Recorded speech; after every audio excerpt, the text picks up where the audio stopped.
This Thursday, December 7th, marks 82 years since Japan attacked Pearl Harbor, a date no American should forget.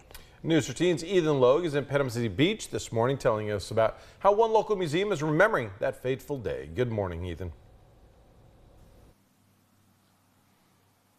Well, that museum, Chris and Kelsey, is the Man in the Sea Museum here in Panama City Beach. And they have a really special exhibit that honors the Navy divers who got into the wreckage following the attacks on Pearl Harbor, as we've been kind of showing you throughout the morning. And all the various different parts of that exhibit are very interesting, and it really gives you a look into a side of history that isn't always covered. So it's very interesting. And we're bringing Steve Mulholland to talk about it a little more, the executive director of the Man in the Sea Museum here in Panama City Beach.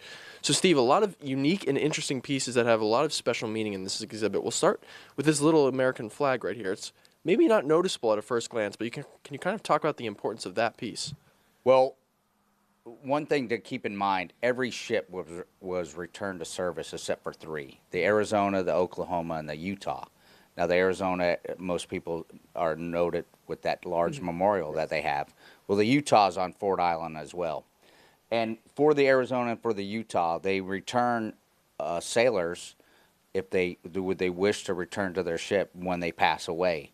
So this flag, we were honored to have that go out as they laid to rest the last sailor from the Utah down with the shipmates. Some really important significance there, and there's a lot of other interesting parts and pieces that were used during the actual rescues and salvaging of some of the ships that were attacked during Pearl Harbor. Can you kind of talk about these pieces that we're seeing on our screen right now a little bit?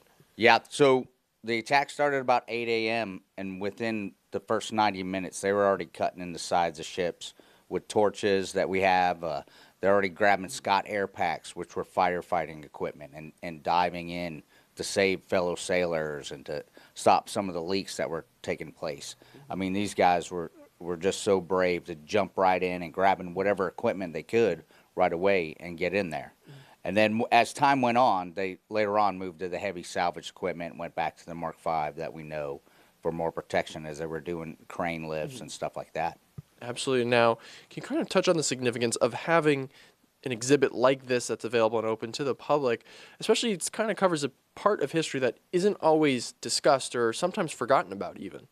You know, we mention as World War II, the sailors and their all the support, that was the greatest generation. I mean, what they went through, and right after, just the amount of work that they did. So we're honored to display some of the equipment that was used during that time frame. You know, once again, we want to take a moment and reflect on December 7th, but there was so much work and so many brave men and women that went forward after that day as part of World War II.